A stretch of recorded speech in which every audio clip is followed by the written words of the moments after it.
Hi, as requested, I'm gonna be reviewing the video called Bryan Johnson versus 20 Skeptics. My name is Bryan Johnson. I've spent millions of dollars trying to reverse and slow down my biological aging. I've also swapped blood with my son. Today, I'm surrounded by 20 anti-aging skeptics.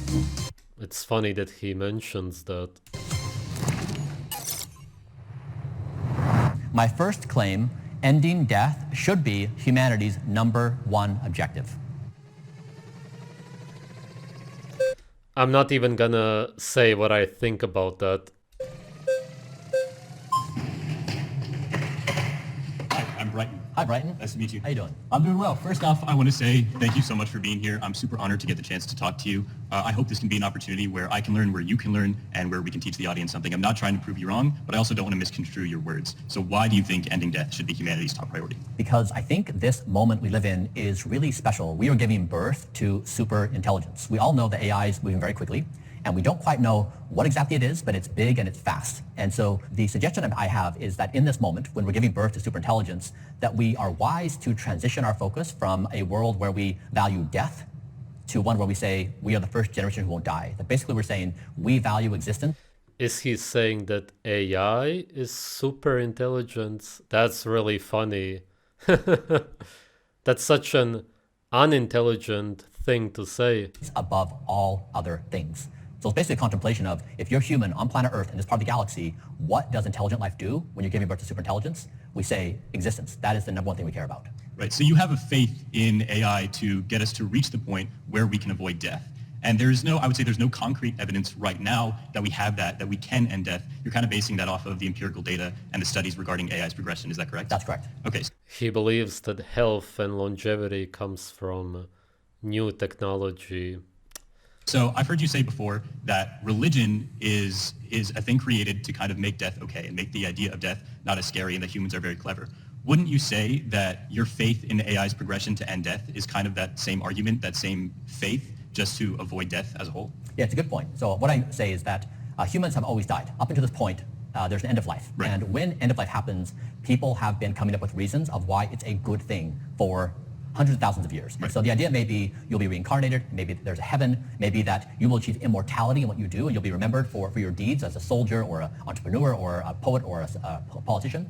And so people have always sought a form of immortality in deed or in this life or the afterlife. And so what I'm saying is this is actually the first time in human history where a reasonable person could say, we may be the first generation who won't die and not be left out of the room. Now, you're right, there is no evidence we can actually do it, but some biological species like a species of the jellyfish and the hydra have achieved immortality. So we know biology has solved for immortality, just not in the human species, but it has been solved for. Right. So kind of to shift the topic a little bit, that is also based off the assumption that death is a bad thing. Because we don't know if death is a good thing, and I'm not saying you're necessarily wrong about the creations of religion, but we can't kind of make that decision ourselves whether death is a good or bad thing. I would say the creation of religion, if it is based off of a fear, it's less based off of fear of death and more based off of a fear of the unknown. And I would say that that's kind of two sides of the same coin when we're running away from death and we're trying to do everything we can to avoid death, but that's just because we don't know. What would you say about that? Yeah, I'm saying that the reason why I would identify defeating death as humanity. It's interesting that Bryan believes that religions were created because people are afraid of death. Nobody in nature is afraid of death. Have you ever heard anybody in a natural tribe say that they are afraid of death? They don't even think about it. Only modern people think about it, and religious people are afraid of death in the sense that they are afraid that they will do something wrong or sinful. And of course, if they do, then they go to hell or something bad happens. #1 objective is because we have embraced it as part of our daily lives. When somebody stays up late and misses their bedtime, when they eat a pint of ice cream before bed, when they get very drunk, when they smoke cigarettes, when they eat toxic foods, those things are a form of death. When companies that make addictive algorithms, that make addictive foods, when they make those things, they're profiting off of your death. And so what I'm saying is we have built a world built on the profit of death and on people seeking death. That's the environment in which we're giving birth to superintelligence. That's what I'm identifying is that's the danger. We don't want to bring in our new computer companions, our new AI companions, and say, we are a species that values death. We want to say we are a species that values existence. Right. So I've heard you say before, I think Lester Green said this and you said this, that existence is the highest virtue. Yeah. And I would argue that a positive existence is the highest virtue. And that would mean that our top priority should then be ending suffering so that we can promote a good and enjoyable life rather than just avoiding death. Yeah, the challenge with saying a positive existence is that It's interesting that I believe pretty much the opposite of what they both say. But it's understandable. They have a slave mindset. your version of positive may be different than someone else's positive. And when two humans agree on their versions of a given idea, they typically kill each other, or it results in very serious violence. And so don't die is actually the single thing that every human on the planet can agree to every second of every day. Everyone agrees, don't die right now. But I would argue that it's not about not dying, because why people have that feeling is because there's an urgency to live tomorrow because we die. I would argue that urgency comes out of the fact that our life ends. And that's why we want to continue to live, is because we have that endpoint. And that's why tomorrow matters so much, and I want to exist tomorrow. If death didn't exist, then we may not have that same feeling of, I want to exist tomorrow. Many people have looked back through history, and you see that there were ideas about reality, of things that people wanted to do, or Nobody in nature thinks about tomorrow. There is no perception of time. Slaves have time in their delusional minds. In nature, you live in the moment. You're happy, that's all that you need. This moment, seeing as that's all that exists anyway. Everything else you imagine, you look forward to. But you say that, although at the same time, do you look forward to it really if you're not even enjoying the moment right now? What is your life based on then if you're always thinking about the future? Are you really looking forward to something else, or do you simply cannot stand the life that you have in the moment? Hi, Bryan. My name is Chelsea Godds, and I sit across from you today. I think I'm going to say the thing that a lot of people in this circle are thinking. It's easy when you're rich to care about not dying. Mm-hmm. Most people spend all day, every day, also caring about not dying because they're living paycheck to paycheck. Mm-hmm. 60% of Americans live paycheck to paycheck. Being poor is the story of humanity across the whole globe. I think listening to him... I know what she means, but it still has to be said that there's no such thing as poor or rich people, seeing as money doesn't exist. There's no such thing as billionaires, millionaires. It's all an illusion. Bryan Johnson doesn't have any money. The other people also don't. Just look at them. Actually, look at what's going on in the sexual physical reality. Through a video, obviously, it's fake, but you get what I mean. Is there actually a difference? Can you see that he's a billionaire or almost, which is what he would say?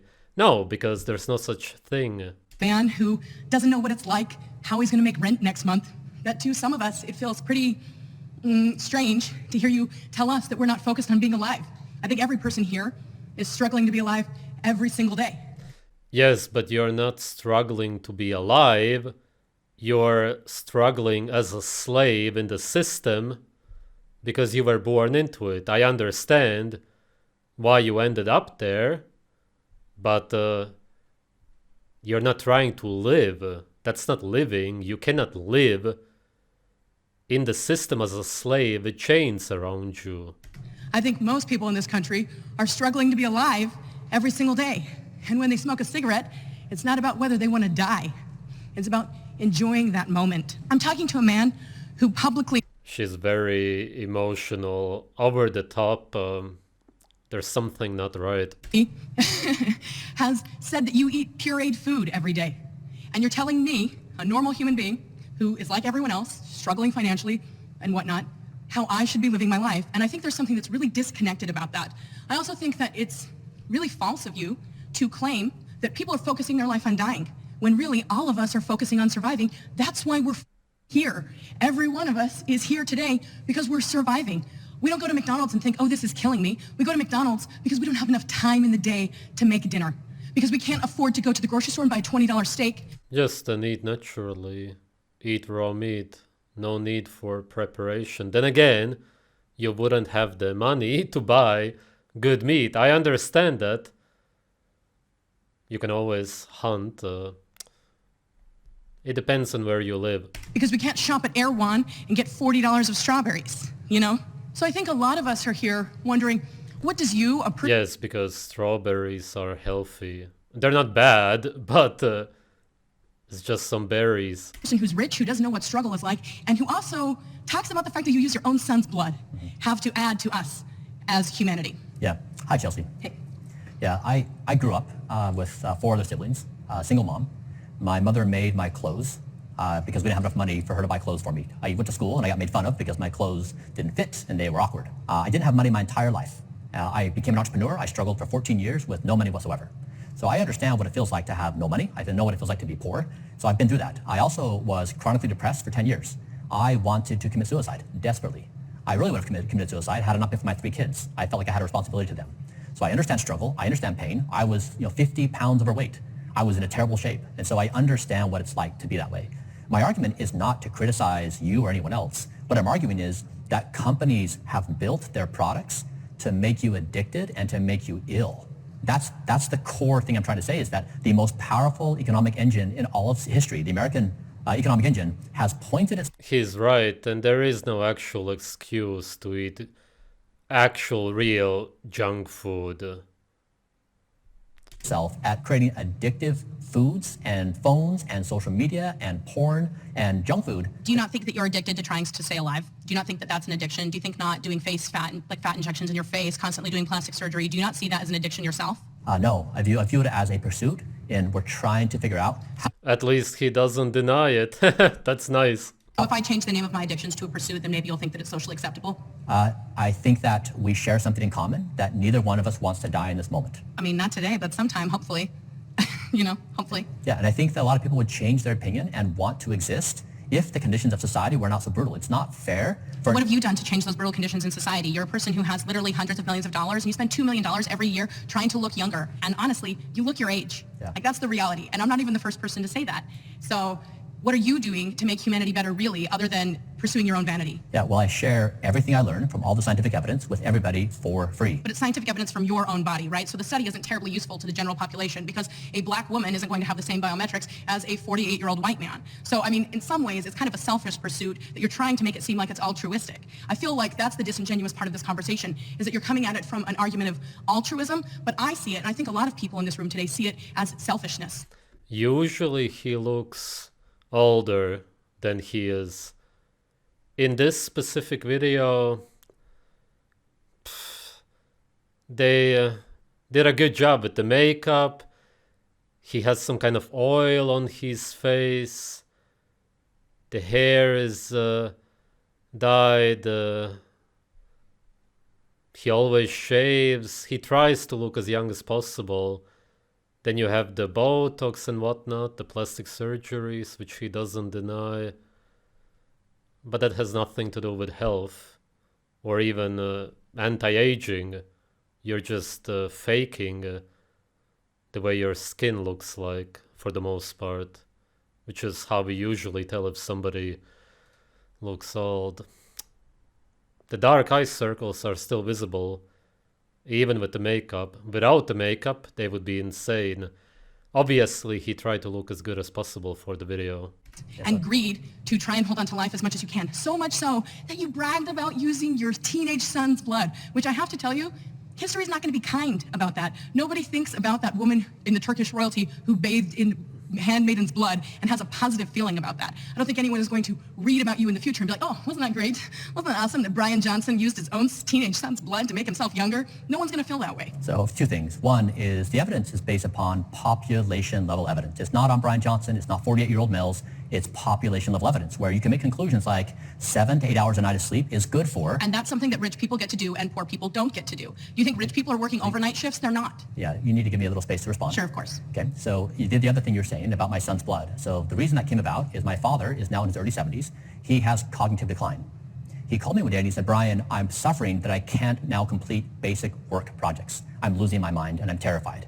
I said, Dad, my team and I are doing research on cognitive decline. There's a new therapy of the chain exchanging plasma. If it would be helpful to you, I'd be happy to do this. So I did the plasma exchange for my dad.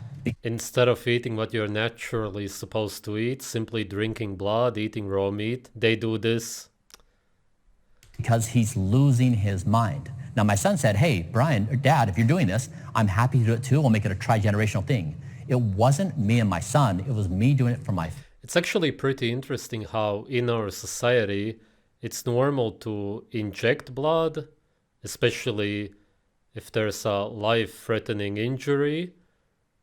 But when it comes to drinking blood, it's strange. But at the same time, it saves lives. Human blood. Interesting, huh? Are you happy? I've never been happier in my entire life. And that is a genuine answer. Usually if you say that it's genuine, then you're really trying to highlight that, which means that it's actually not so. In his case, I don't believe it anyway. It doesn't matter what he says, because he always looks depressed, as if he has no energy. He doesn't look healthy. There's no reason for me to believe that he's happy. And this is what I really want to be with you on this. I wish somebody would have been in my life to say, let me give you some basic tips on how to achieve good sleep, how to avoid bad foods, how to have the willpower to these things. I didn't have that in my life. And that's really the role I'm trying to play in people's lives, is the good friend that is there to encourage them to make good life choices. Got it. Yes, and then they buy your supplements. Those super overpriced toxic powders that you sell. Obviously, it's also business to him. And if you see him as a friend, then it's even better, because it's as if you're buying all of that from your friend, your online buddy. I saw that you had some data where you were like, I have the lungs of a 30-something-year-old or heart of a 20, right? Can you elaborate first on that specific thing that I'm talking about? Yeah, so Those measurements are nonsense, cannot be proven. the idea is that if you have a 90-year-old person next to a 10-year-old person, you know who's 90 and who's 10. Sure. Based upon the quality of their skin and their general mobility. And so there's an idea of biological age and chronological age. And so, for example, I'm 48, but my left ear is age 64. Why your left ear? Is that just an example? Or just... Example, yeah, exactly. So I have mild to moderate hearing loss in my left ear because I listened to loud music as a kid, and I also shot guns. Without This does make sense, because he's talking about the deterioration of the body, not aging. But people always confuse this. hearing protection. Right. And so that dramatically ages my left ear. So everything I talk about, I'm trying to say, if you do blank. Your ear is damaged. It didn't age.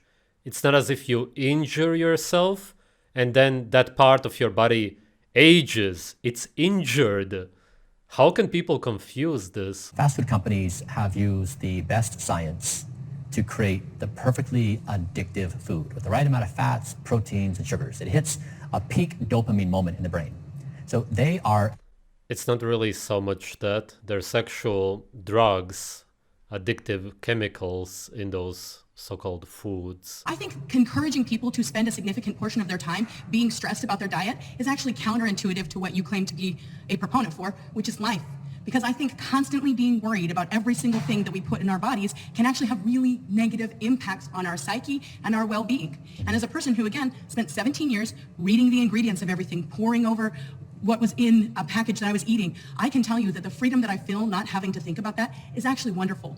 And do I like fast food? Hell yeah, I do. Do I eat it all the time? No. I think that moderation is an important part of life.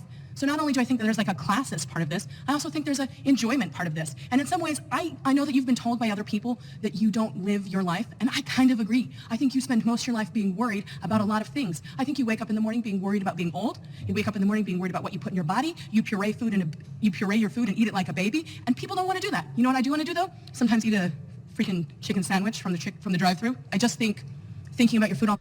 Wanting to eat food right away, so-called fast food, is normal because that's how it would be in nature. You hunt down an animal and you eat it raw. That's why people like it. The time is negative. Do you think it's negative? So first, I hope it feels good to vent. I don't think I'm venting. I think that I'm being direct. I think, you are being direct. I understand your anger. I don't think I'm being angry. I think that that's you saying that because I'm a direct and loud woman. She's pretty angry. She's pretty miserable. She came here to let her emotions out. I think that's actually a really rude generalization. Okay. What I'm saying is I have been in those circumstances, and I don't buy the hypothesis that eating poison makes you happy. I don't think it makes the body happy. I think if you were to actually measure the body, I think the body would complain that it doesn't like getting those. He's right, but he takes tons of pills and eats a vegan diet. What he eats is, for the most part, worse than what most people eat today, the fast food. I do believe you watched this movie, Live to 100, Secrets of the Blue Zone, and one important thing that connected Absolute propaganda. all these people from a different part of the world, it's social connection. So don't you think it's eating the burger with the friends at 2 a.m. is way better than sitting in the couch alone and eating the salad? Yeah. The salad is worse anyway because you at least have meat when you eat a burger, and if you're together with people, then it's even better. What's even better than that is going hunting with a bunch of guys, and then you hunt down the animal, slaughter it, you all drink the blood, eat the organs. None of this is good anyway in this slave system. What time's the salad? It doesn't matter. Yeah, kind of healthy salad. Yeah. Yeah. There's no such thing. Yeah, social connection it's like one of the superpowers of a wonderful life. I agree with that. Yeah, and so this goes back to this idea that I don't think there's any law of physics that says you can only connect with your friends at 2 a.m. when you're both intoxicated. You know, like you can definitely connect in the morning, you can connect in the evenings. And so again, these are really products of our cultural norms today. He has a good point. People go out drinking with their friends, believing that they are having a good time. Of course, it's nonsense, but that's accepted. It's not that normal today to go to a park, sunbathe together, or just do whatever in the sun. Just chill, play some music. Of course, it's all part of the system, but it's better than getting drunk. They don't have to be true. Like we can change our schedule. For example, we do morning dance parties with friends. They're just as fun as 10 p.m. dance parties. So you can actually change norms and think about these differently. It's just that I think we feel stuck in the way things are with expectations from our friends. And when I don't participate in those things, like the accusation is I don't live life. So I think we can live lives that are healthy and still like have reasonable health habits. Sure. Except that he doesn't understand what health is. Health is nature. It's you listening to your intuition, and the people in the blue zones are healthy because they eat animal-based diets. They eat a lot of raw meat also, tons of fat. And yes, they are in the sun. They have families. They don't live alone. That's also all good, but it's the food in the first place. And that they both ignore. They talk about fast food or salads, when it's none of that. So I think fast food isn't a problem. Relationship with the food is. Yeah. That makes no sense. So we have a bunch of research and... Let's just change the relationship with the poisonous food. Let's just imagine that broccoli and lentils will make you healthy and that you will have a long lifespan.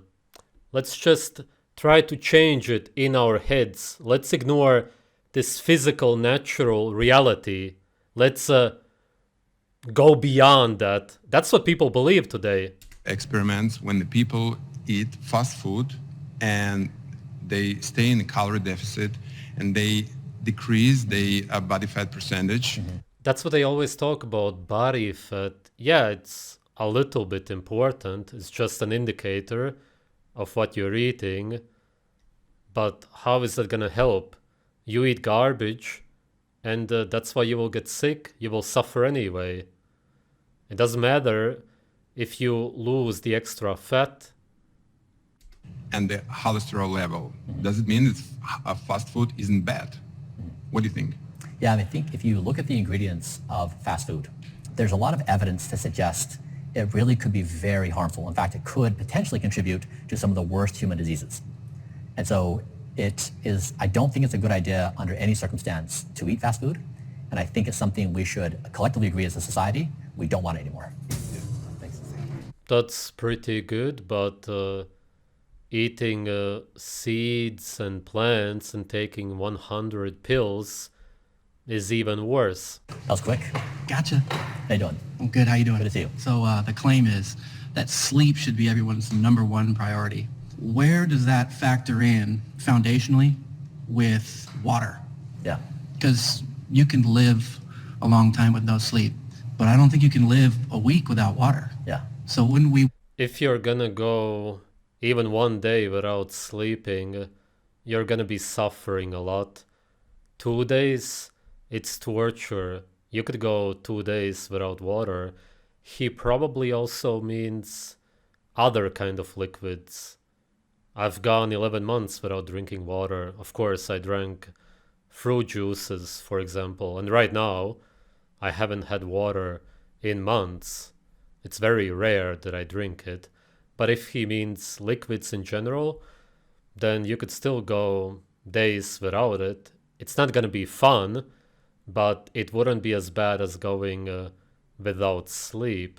want to prioritize Water. water. Yeah. I can see the point. You're right. Totally. Yeah. I got nothing.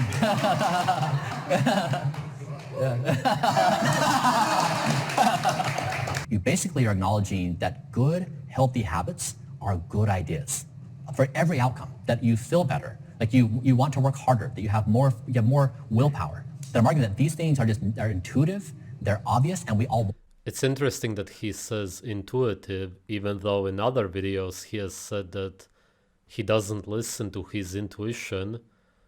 He listens to the advice from the people around him, the science and whatnot, the fake science, obviously, pseudoscience.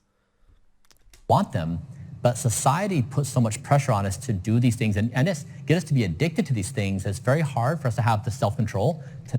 Yes, you should live intuitively. You should also not have any self-control. That's counterintuitive, the very definition of it. And if you live intuitively, then you will be healthy, which he doesn't do. He's contradicting himself a lot here. not do them. So I'm arguing that society is structured in a way to kill us. That is a bad thing. And the people who suffer the most are those without resources. And I'm arguing that they are in a bad spot. This is not a good situation. So I'm really trying to be the best advocate that this is not a good situation. We should stop doing this. Rich and poor, whatever nation, it is the single thing that humans want. Nobody wants to die right now. And that's what I'm trying to say. This is not about immortality. It's not about 50 years in the future. It's not about the rich getting immortality. This is about every human on the planet saying, we value being alive right now. It acknowledges human dignity and human existence at the most... This is so absolutely delusional, completely goes against nature. humble layer possible. And it's the most friendly ideology where it says you can be Christian and don't die. You can be Muslim, don't die. You can be capitalist, don't die. Socialist, don't die. Chinese and don't die. You can be anything you want and don't die. It says we as a species lock in and say, this is our stand. We are not going to accept this. But why is death such a negative thing that we shouldn't ever get to that point? Because you don't know and I don't know what happens after death, even though some people believe that they know.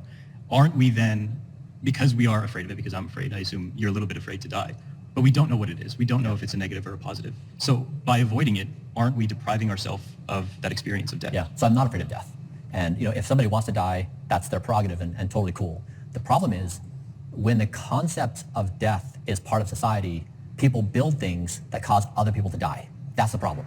And so do we... Right, it could be that we ourselves are doing all of that, or that other people may be doing some things. Maybe it's not us choosing that.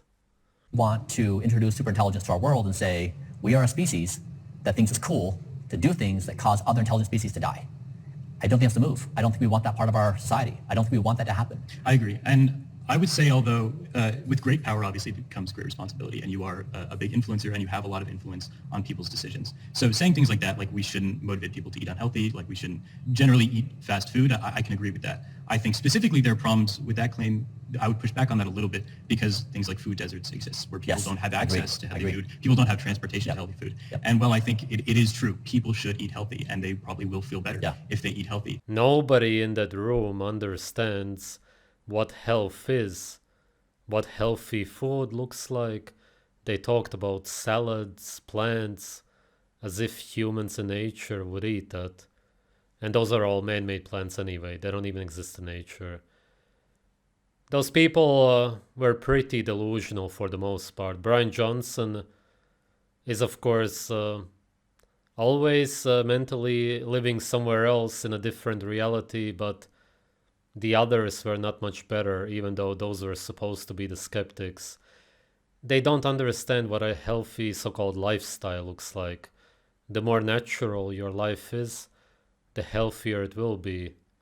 Obviously, as a slave living in captivity, you cannot do what you naturally want to do, and that's why you cannot be optimally healthy, but at least we can get pretty good food.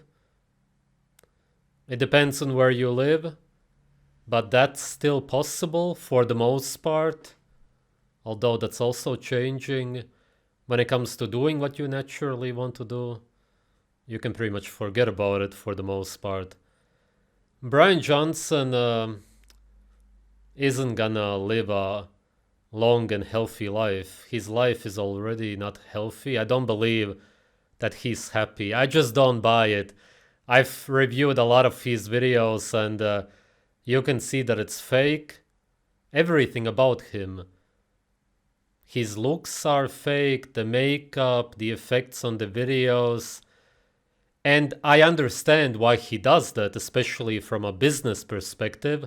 But if you actually want people to be healthy, which is what he talked about throughout the whole video, then it doesn't make sense. Then you should be showing exactly what your lifestyle is doing to you. And then people would take you seriously. You wouldn't look healthy if you would actually show people how you really look like. And then people wouldn't buy your supplements. They wouldn't take you seriously. But maybe some people would sort of respect you for actually showing what this blueprint, unnatural diet has done to you. But you're not doing that. And in the end, it's going to fail. And it 100% will. It's already failing anyway. But in the end, people will see that. And then I will stand there saying, I told you so. Thanks for watching.